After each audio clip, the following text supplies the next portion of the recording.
The Lost Puppy, Part 1. Once upon a time, in a small town called Greenfield, there lived a little girl named Emily. Emily was 8 years old, with big blue eyes and curly brown hair. She loved animals very much, especially her puppy named Max. Max was a tiny, fluffy dog with a shiny black coat and a wagging tail. He was Emily's best friend, and they did everything together. Every morning, Emily and Max went for a walk in the park. Emily would throw a ball, and Max would run to catch it, his tail wagging happily. They played on the swings, ran around the trees, and sometimes sat by the pond to watch the ducks. Max always stayed close to Emily, never wandering far from her side. One sunny Saturday morning, Emily and her family decided to have a picnic in the park. Emily was very excited. She packed a big basket with sandwiches, fruits, and juice. Max jumped around happily, sensing the excitement in the air. They found a perfect spot under a big, shady tree. Emily spread out a blanket, and they all sat down to enjoy their meal. After eating, Emily's little brother, Jack, asked if they could play hide and seek. Emily agreed, and they all started running around, laughing and hiding behind trees. Max was running too, chasing butterflies and having fun. But suddenly, Emily noticed that Max was nowhere to be seen. She called out, "Max, Max, where are you?" But there was no sign of him. Emily's heart started to beat fast. She called again, louder this time, "Max, come here, boy, still." There was no response. Emily started to feel very worried. Emily's parents saw that she was upset and came over. "What's wrong, Emily?" her mom asked. "Max is missing." "I can't find him anywhere," Emily said, her eyes filling with tears. "Don't worry, sweetie," her dad said. "We will find him. Let's all look for him together." They all spread out and started searching the park. Emily walked around, calling Max's name, looking behind bushes and trees. She asked other people in the park if they had seen a small black puppy. Some people shook their heads, while others tried to help by looking around. As the sun started to set, Emily's worry grew. She felt scared and sad. Max had never been away from her for so long. She wondered where he could be and if he was safe. "Let's go home and make some posters," Emily's mom suggested. "We can put them up around the neighborhood and ask more people if they have seen Max." Emily nodded, wiping away her tears. They went home, and Emily's dad helped her make posters with Max's picture on them. They wrote, "Lost Puppy. His name is Max. He is small and black. Please call if you see him." Emily and her parents went around the neighborhood, putting up the posters on trees, lamp posts, and in shop windows. The next morning, Emily woke up early. She ran downstairs, hoping that someone might have called about Max. But there was no news. She felt a little disappointed, but didn't lose hope. She decided to go door to door, asking her neighbors if they had seen Max. Emily knocked on every door on her street. Some people hadn't seen Max, but they promised to keep an eye out. Others offered to help look for him. Emily felt grateful for their kindness.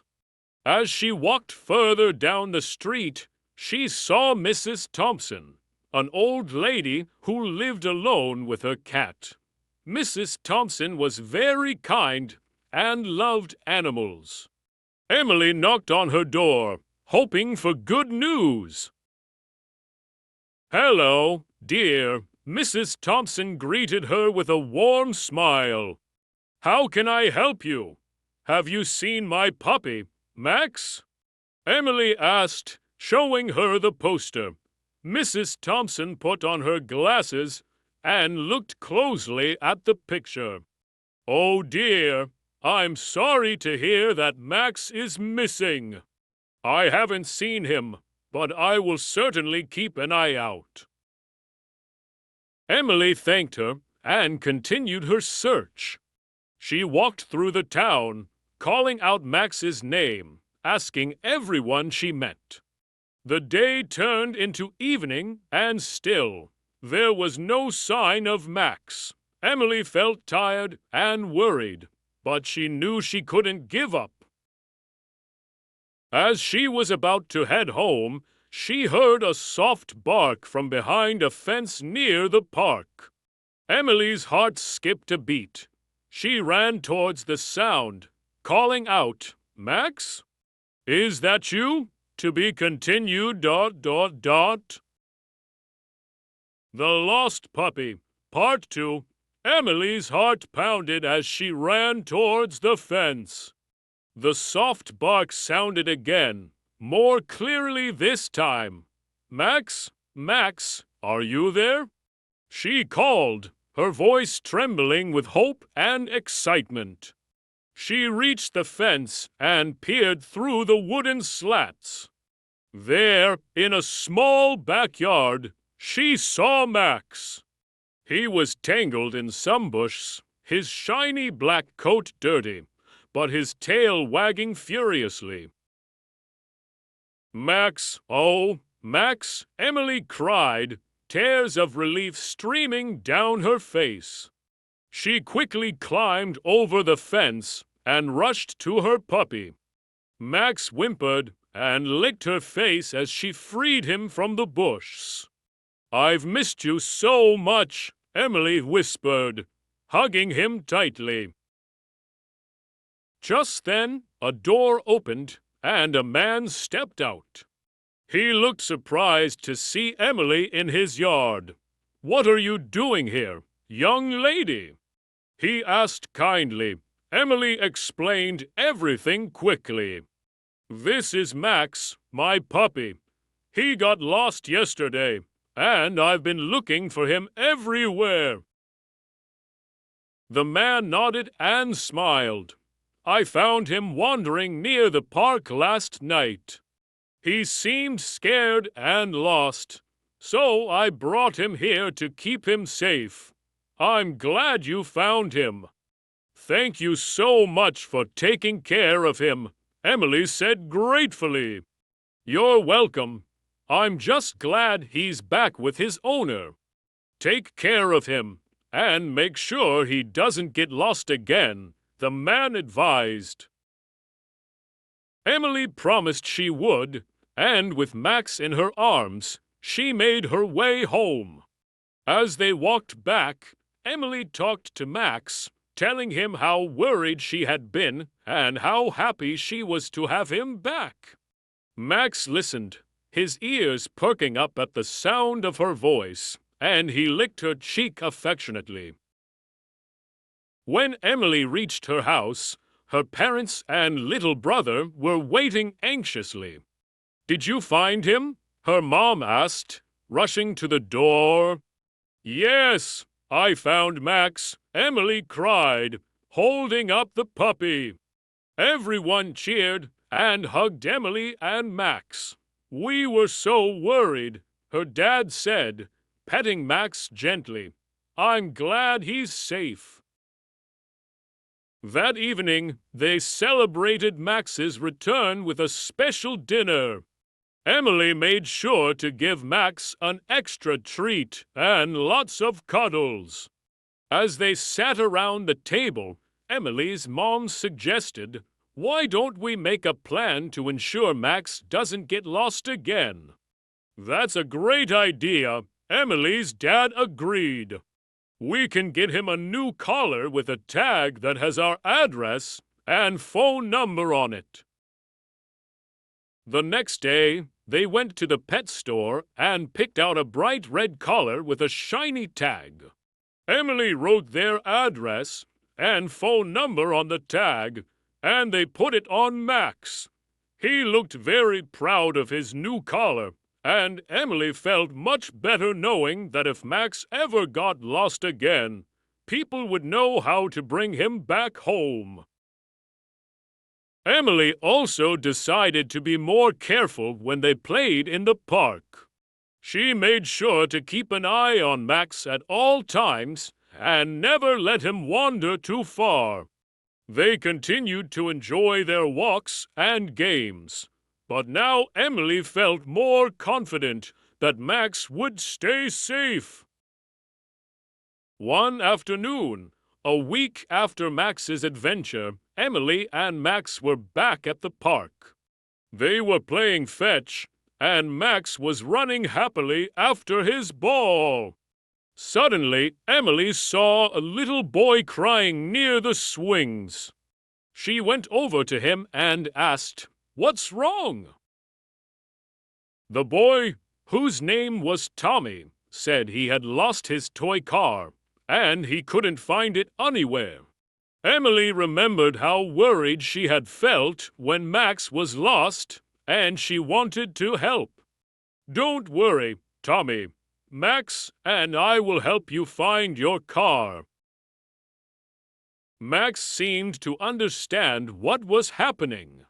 He started sniffing around, looking for the toy. After a few minutes, Max barked and wagged his tail. He had found Tommy's toy car under a bush. Tommy was so happy and thanked Emily and Max.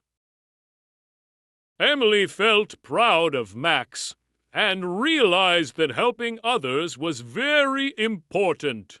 She decided to share her story with her classmates at school. She told them about how Max had gotten lost, how she had searched for him, and how kind people had helped her. She also told them about how Max had helped find Tommy's toy car. Her classmates listened intently, and some of them shared their own stories about pets and adventures. Emily's teacher, Mrs. Brown, praised her for being brave and responsible. She said, "It's wonderful how you never gave up and how you helped someone else in need. That's a great lesson for all of us." Emily smiled and felt very proud.